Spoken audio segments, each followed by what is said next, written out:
पहले तो मुबारक हो 5G ऑक्शन को लेकर बहुत सांसें अटकी थी देश की। अब ये शुरू कब से हो रहा है? 5G ऑक्शन में जो रिस्पांस आया है वो रिस्पांस अगर आप देखें तो प्रधानमंत्री जी ने जिस तरह से टेलीकॉम सेक्टर को रिफॉर्म किया है, पिछले सितंबर में रिफॉर्म हुए, बड़े स्ट्रक्चरल रिफॉर्म्स हुए, उसके बाद में WPC के रिफॉर्म्स हुए, टेलीकॉम टावर आज लगता है तो कुछ ही मिनटों में परमिशन मिल जाती है।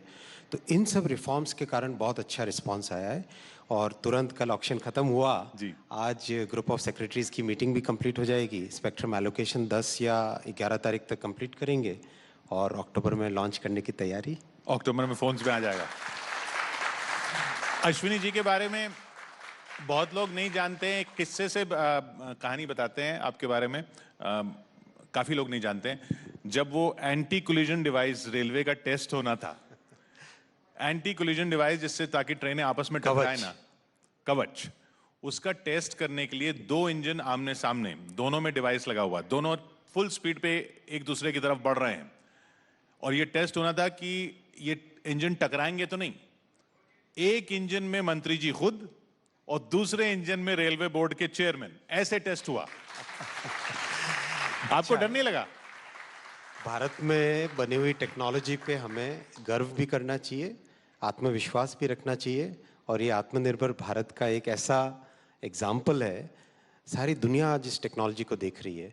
जहाँ बाकी देशों में 1 किलोमीटर पे करीब 1.5 से 2 करोड़ का खर्चा आता है इस टेक्नोलॉजी को लगाने में, हिंदुस्तान में बनी हुई ये टेक्नोलॉजी करीब 50 से 60 लाख रुपए का खर्चा आता है। इतना बड़ा डिफरेंस है।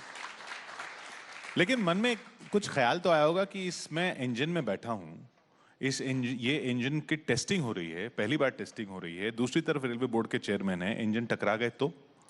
अधिकारी बहुत कह रहे थे कि मत बैठिए मत बैठिए मत बैठिए, हम टेस्ट कर लेंगे, लेकिन अपने इंजीनियर्स पे मुझे गर्व है, मुझे कॉन्फिडेंस है। इस टेक्नोलॉजी की एक और ख़ास बात है, अगर आप देखें सेफ्टी इंटीग्रिटी लेवल एक सिल 1, सिल 2, सिल 3, सिल 4 इस तरह का होता है। ये टेक्नोलॉजी सिल 4 सर्टिफाइड है, जो हाईएस्ट लेवल ऑफ सेफ्टी होता है। इसका अगर हम आम भाषा में इसका मतलब समझें तो 10,000 वर्षों में एक एरर होने की संभावना, 10,000 वर्षों में एक एरर होने की संभावना। सॉफ्टवेयर की बात करें, आईटी की बात करें, आप खुद फोन कितना इस्तेमाल करते हैं? मुझे एक्चुअली बाकी लोगों को बहुत शिकायत है कि आप फोन नहीं उठाते। रात में आखिरी मैसेज कब देखते हैं? थोड़ा सा मुश्किल से रहता है, काफ़ी पेंडिंग रह जाते हैं। ये जब सोशल मीडिया पर जिम्मेदारी की बात आती है, ये जिम्मेदारी, अब हम 75 साल के हो गए हैं, ये जिम्मेदारी कैसे आएगी जब 5 साल से 80 साल के व्यक्ति के पास सबके हाथ में फोन है?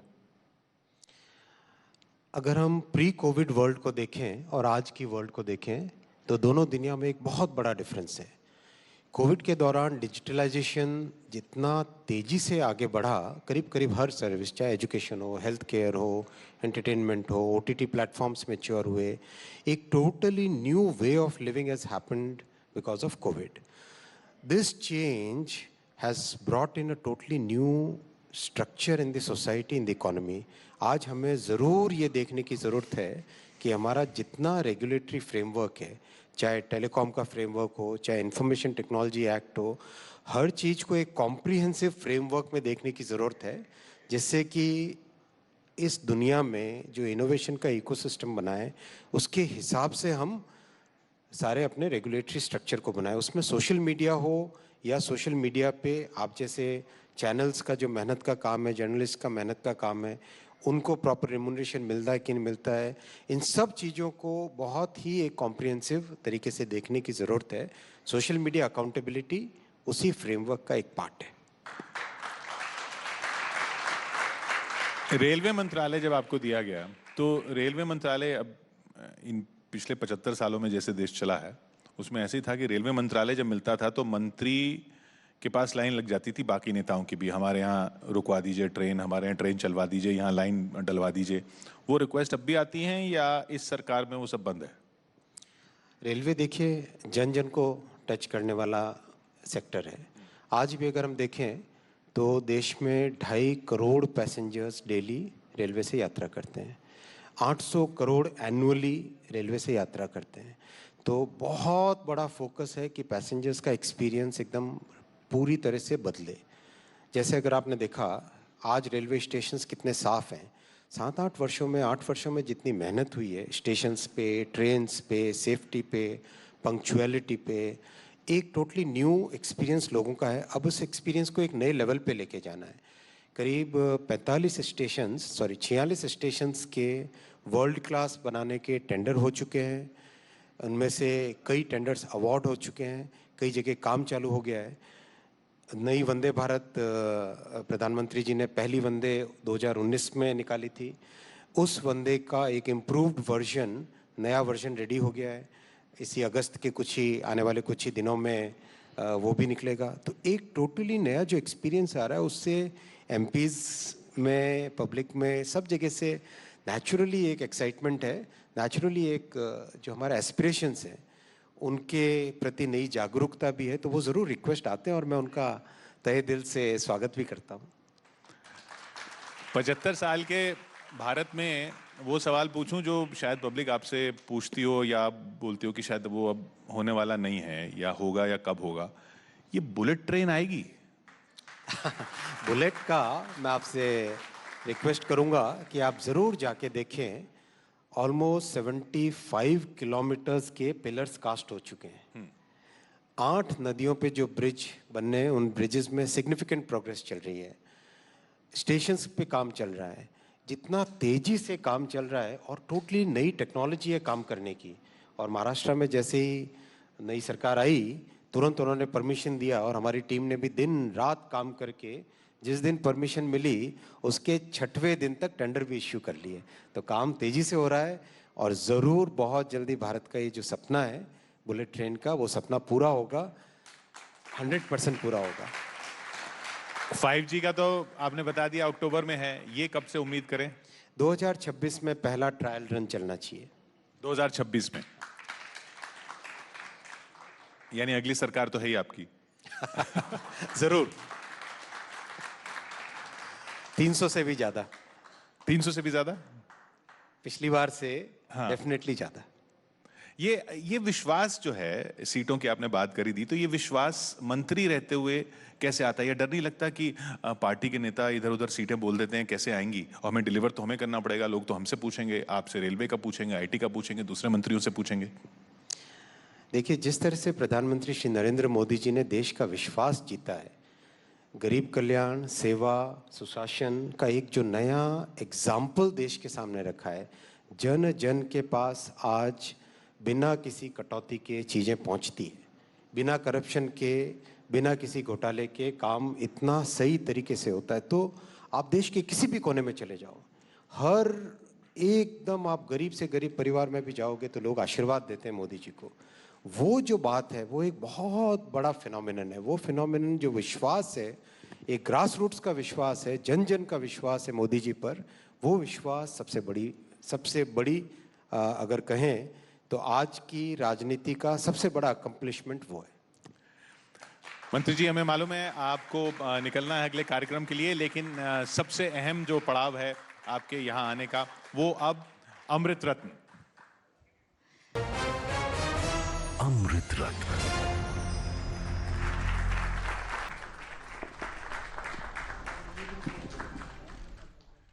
स्वागत है Aadhaar ji. I request you take the mic. वो शोले में एक डायलॉग था, सरदार हमने आपका नमक खाया है, इस देश ने आपकी वैक्सीन लगवाई है। अमृत रत्न आधार पूनावाला, स्वागत करेंगे। ये ऐसी हैप्पी एंडिंग होगी, आपने सोचा था इस तरह का क्लाइमैक्स होगा जब वो लड़ाई चल रही थी कोविड के दौरान? देखिए, पहले तो बहुत बहुत धन्यवाद। मेरी हिंदी थोड़ी कमज़ोर है तो इंग्लिश में भी कुछ बातें हम कर लेंगे। Honourable minister, thank you and news 18 for this recognition. नहीं, देखिए, बहुत सारे देशों में जब कोविड स्प्रेड हो रहा था, बहुत सारी वैक्सीन हेजिटेंसी थी। जिस तरह ने श्री नरेंद्र मोदी जी की गवर्नमेंट ने और उनके कहने पे सब लोग यूनाइट हो गए और वैक्सीन लगाना शुरू किए. Our vaccine coverage as a country is far higher than any country in the world. US से भी जास्ती. US ने प्रोग्राम थोड़ा अर्ली उनकी शुरुआत थोड़ी कुछ 2-3 महीने पहले हुई थी. But we overtook that, by leaps and bounds. And that was only thanks to the government getting everyone together. और जो collaboration और cooperation private sector सिर्फ वैक्सीन कंपनीज नहीं मगर अपने टेस्टिंग किट्स ऑक्सीजन सब मिला के. और ये वैक्सीन हेजिटेंसी की जो लोग सोशल मीडिया पे जो थोड़े दे वर स्कैर्ड एंड हेजिटेंट, वो सब मिटा के हम आगे बढ़े. आपका कोई एक्सपीरियंस वैक्सीनेशन के दौरान का? जैसा मिस्टर पूनावाला ने कहा, पूरे देश को इतना कॉन्फिडेंस था हमारे साइंटिस्ट पे, हमारे मैन्युफैक्चरर्स पे, हमारे फार्मास्यूटिकल इंडस्ट्री पे, और जिस तरह मिस्टर पूनावाला ने बताया कि प्रधानमंत्री जी ने पूरे देश को बिल्कुल अलाइन कर दिया. जितनी वैक्सीन हेजिटेंसी थी, जो कुछ भी लॉजिस्टिक्स के चैलेंजेस थे, जो कुछ भी सप्लाई चेन के, कोल्ड चेन के चैलेंजेस थे, उनको इतना मेटिकुलसली प्लान करके काम किया कि देश के कोने कोने में वैक्सीनेशन हुआ. कुछ तो ऐसे एग्जाम्पल्स हैं पहाड़ों पे, आपने देखे होंगे ऐसे एग्जाम्पल्स. पहाड़ों पे लोग कितने घंटे चल के जाके वैक्सीन देने गए थे. बहुत अच्छी उपलब्धि है. आप पूरा ये प्लान कैसे करते हैं कि कैसे इन्वेस्टमेंट करना है और कैसे ये जब वैक्सीनेशन का ये वाला दौर चल रहा था तो इन्वेस्टमेंट रिस्क नहीं था? बहुत बड़ी जोखिम थी कि 2020 में जब WHO ने, वर्ल्ड हेल्थ ऑर्गेनाइजेशन ने डिक्लेयर किया था कि ये वायरस ग्लोबल पेंडेमिक होने वाला है और इकोनॉमीज बंद होने वाले हैं, लॉकडाउन्स होने वाले हैं, हमें लगा कि देखिए ये रिस्क लेके हमें कुछ करना है और चॉइस ही नहीं था कि हम जो बैठे रहें और जो कुछ नहीं किया तो हमारी देश और बहुत सारे दूसरे देशों दुनिया में जो इंडिया को कहते हैं pharmacy of the world, depend कर रहे थे. तो हमें तो कुछ करना ही था. अभी कितना रिस्क लेके कितना बनाने, उस पे लिमिटेशन था. तो गवर्नमेंट ऑफ इंडिया ने सपोर्ट किया, हमारे पैसे लगाए खुद के, बाहर के लोगों के कंट्रीज से एडवांस लिया, फिलैंथ्रोपिस्ट ऑर्गेनाइजेशन से भी कैपिटल रेज किया और 10,000 करोड़ से जास्ती हमने टोटल ये कैपेक्स में, रॉ मटेरियल्स में लेके ये सब किया. और देखिए बहुत सारे चैलेंजेस थे.